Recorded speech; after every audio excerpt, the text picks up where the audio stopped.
vos plaisirs. Mt. 6, 8 Ne devenez donc pas comme eux, car votre Père sait de quoi vous avez besoin avant que vous le lui demandiez. Que nous enseigne la prière modèle. Concernant notre relation avec Dieu, il nous apprend beaucoup de choses, par exemple. Notre Père égale notre relation avec Dieu et celle de Père à Fils que ton nom soit sanctifié égale notre relation avec Dieu et celle de la divinité et d'un adorateur vient ton royaume égale notre relation avec Dieu et celle de roi et sujet que ta volonté soit faite égale notre relation avec Dieu et celle de maître et serviteur donne-nous aujourd'hui notre pain quotidien, égale notre relation avec Dieu et celle de bienfaiteur.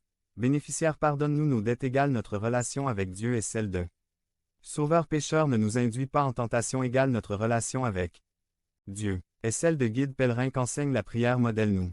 Concernant notre attitude dans la prière, il nous enseigne. Père égale une attitude familiale nôtre égale prier sans égoïsme personnel que ton nom soit sanctifié égale attitude respectueuse que ton règne vienne égale une attitude de loyauté le donnez-nous aujourd'hui notre pain quotidien égale une attitude dépendante de Dieu pardonnez-nous nos dettes égale une attitude de repentance ne nous induisez pas en tentation égale avec une attitude humble car le royaume est à vous égal. Une attitude de confiance et la puissance égale une attitude de triomphe et la gloire. Égale une attitude d'exaltation, que nous enseigne la prière modèle sur le but de la prière. 1. Glorifier le nom de Dieu. 2. Vivez le royaume de Dieu. 3. Faire sa volonté et voici les moyens. Pour atteindre ces buts. Donne-nous aujourd'hui. Notre pain quotidien égale provision.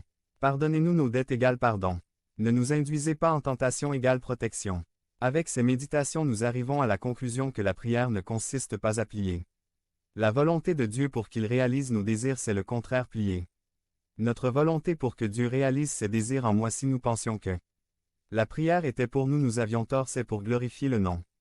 481. De Dieu que la volonté de Dieu soit faite et que Dieu établisse son royaume en nous la prière doit être centrée sur Dieu.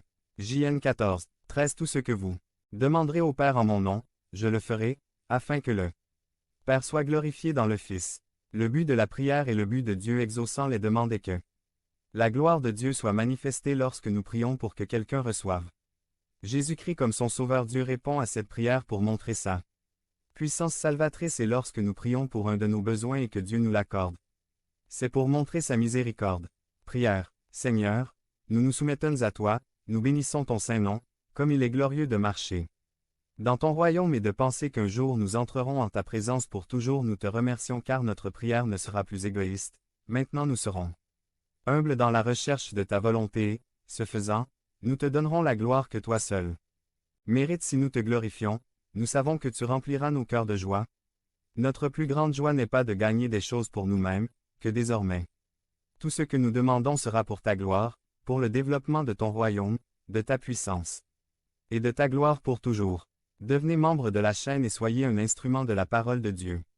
Ne manquez pas cette opportunité d'avoir un impact sur des vies.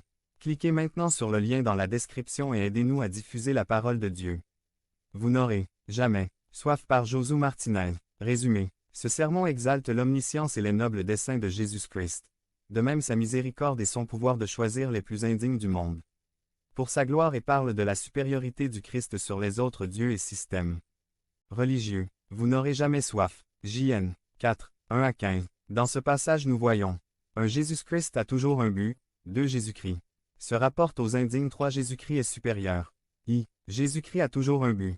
Dans cette conversation, nous voyons très clairement que Jésus-Christ dit la parole de Dieu, que Dieu lui a donné le Saint-Esprit en plénitude.